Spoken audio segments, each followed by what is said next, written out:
also. I don't get it. You uncultured swine. What are you looking at, you hockey puck? Do you want to win any of these items on your screen? If so, be sure to watch the whole video, leave a like, and comment the hidden message. And with that being said, let's get right into the video. From little details that tease what's coming next to things I bet you didn't see before, allow me to show you 15 little details in Pixar movies that show their animators were brilliant. Like and subscribe and watch this video all the way through, or you'll wake up to this creepy spider crawling all over your face. Whoa! Hey, whoa! Did I frighten you? Number 15. What comes next? It's fair to say that at one point in time, Pixar didn't know that they would be one of the biggest movie studios in the world. But after the success of Toy Story and some of their other features, they could see that they were going to get more chances to create more movies, and rarely have they bombed. But the fun thing for them is teasing the future without telling the fans. Ever since Monsters, Inc., they've been doing small teases of their future films, and fans have gone back and found them all. For example, in Monsters, Inc., you can see Nemo from Finding Nemo multiple times. In Finding Nemo, if you pay close attention during the dentist office scene, you'll see a kid reading a comic that says Mr. Incredible, which was their next film, The Incredibles. The Incredibles has a reference to Cars. Ratatouille has a reference to Doug the dog from Up. Up had Lotso Love, the antagonist from Toy Story 3 in a scene, and it goes on and on. In many ways, these teases bring more and more people to the Pixar fold because anything in any scene can be a clue as to what comes next. Number 14, countdown to launch. Now, let's get into some really small details that you definitely didn't know about before. Oh, finally. In the original Toy Story, there's a scene in Pizza Planet where you see a kiosk that has a countdown clock and a sign that says, next to launch. There are numbers on that countdown clock. Harmless, right? Except that those numbers are actually a reference to real time within the movie's runtime. Because that time that they put on that clock references when Buzz and Woody launched the rocket to get out of Sid's house. How's that for foreshadowing, am I right? Because no doubt this is still a blink and you miss it moment, and yet knowing it helps bring even more story to the movie. Cool, huh? Number 13. Binford Tools is proud to present. One of the things that Pixar loves to do is make very tiny references to things outside of Pixar that means something to the actors playing their roles. In Toy Story, the character of Buzz Lightyear is played by legendary comedian Tim Allen. At the time that Toy Story was being made, Allen was part of a sitcom called Home Improvement that was the #1 sitcom on TV for much of its run. His character, Tim the Toolman Taylor, was a TV host for a show called Tool Time that was funded by a company called Binford Tools. If you pay attention when Buzz is in Sid's house, you'll see him interacting with the Binford toolbox. Number 12, the past. Here's another blink and you'll miss it moment from Toy Story. When Woody is doing one of the meetings with the toys, he's in front of a bookcase. All of the books behind him have titles like you would expect them to have. But when you actually look at the titles, you might notice that there's something very familiar. Mainly, they're the names of all the shorts that Pixar had done in their history up to that point in time.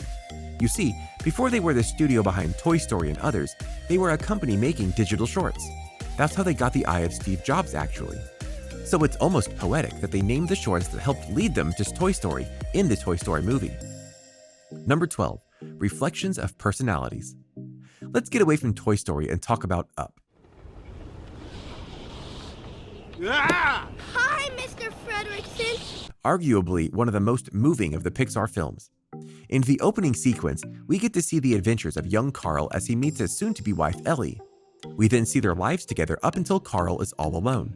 This sequence is very heartbreaking, but it also has a hidden detail you might have missed.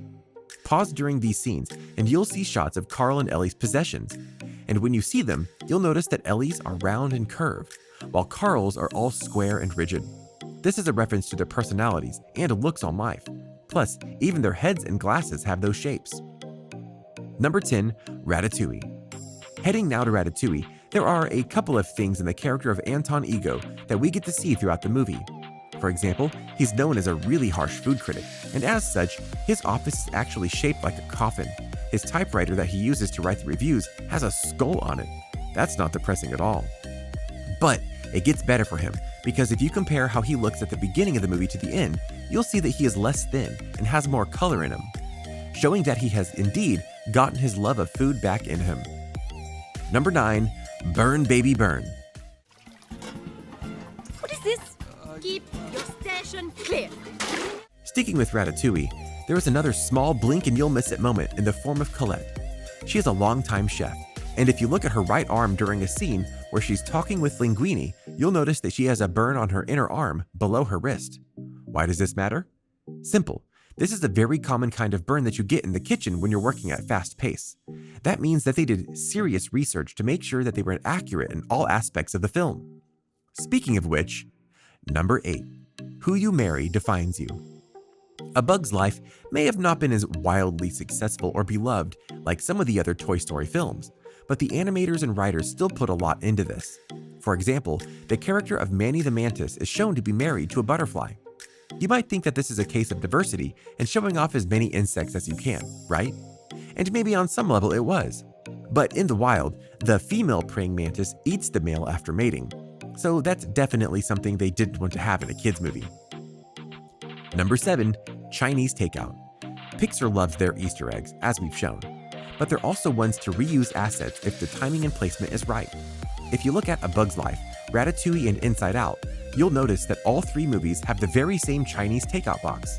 No, really, it's there. You can find it next to Manny in A Bug's Life, in Linguini's fridge in Ratatouille, and you'll see Riley eating out of one in Inside Out. Number 6, The Guitar Clue. The movie Coco is very much a movie about discovering the importance of family, and for young Miguel, that meant finding out his true great-great-grandfather. For much of the film, we think it's a legendary star named Ernesto de la Cruz that he idolizes, but eventually, we find out it was a lower-tier man named Hector, who was literally robbed of his life by Ernesto. The twist was well played, but the hints of Hector being the father were all around, including on Ernesto's legendary guitar. For on its headstock is a skull with a golden tooth, a tooth that is in the same place as in Hector's mouth, meaning it was Hector's guitar all along. Number 5, music. Also in Coco, the big song that everyone plays that came from Ernesto de la Cruz was a piece called Remember Me. The piece was flashy, upbeat, and full of Latin flavor, which is appropriate as the setting of the film was in Mexico. However, we later find out that Hector originally wrote it for his daughter Coco, and instead of an upbeat Latin piece, it was a soft lullaby of sorts for his daughter, showing how these two men had very different styles and tastes in music. Number 4, Who's Your Daddy? Oh, he lives. Hey, dude! Oh. So, Mr. Turtle. Whoa, dude. Mr. Turtle is my father. Name's Crush. Moving now to the beloved Finding Nemo, you'll find all sorts of interesting things in here. But one of the biggest nudges to the crowd is when Bruce the shark is at his meeting and talking about his life. He notes, "I never knew my father." Never knew my father. While this may sound like a throwaway line, it isn't. In the wild, male sharks leave their mates after they breed, and so they actually don't raise their young. Their moms do. So that was an accurate statement. Number 3, Feed the Kitty. When it comes to Pixar, they love to reference the many animations that came before them. And in Monsters, Inc., they arguably do the best of them when they reenact a skit known as Feed the Kitty from Looney Tunes. In that cartoon, a dog takes care of a cat, and at one point, the dog thinks that the cat has been killed and acts overly dramatic. In Monsters, Inc., Sully thinks that Boo is getting into a similar situation, and when you line up the panels of the dog and Sully reenact the events, it's basically the same thing. Number 2, future equals longer life.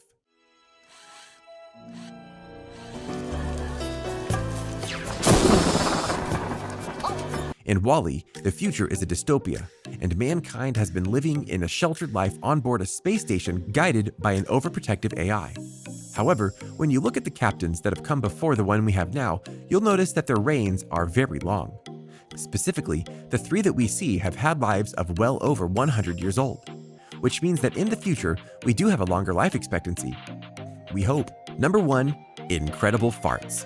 Finally, in The Incredibles, we learned that there was once a group of heroes known as the Supers that got along and were all friends.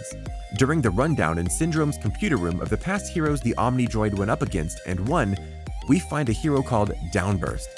His powers are flight and gaseous expulsion, which means he either had super burps or super farts, and we're leaning towards the latter. So, what do you think? What do you think of these little details that help make Pixar animators some of the best in the business? Are you surprised by some of the things that you missed? Do you remember catching these in the theater when you saw them? Do you know other little details we didn't get to put in our list? Let me know in the comments below. Be sure to subscribe, and I'll see you next time. A simple reminder on how to enter our brand new giveaway. We will be giving away either an iPhone X Max, the new iPad mini, or a MacBook Pro. It's really your choice. So be sure to leave a like, comment the keyword, subscribe, and turn on notifications to enter the giveaway. It's really that simple. Go for it.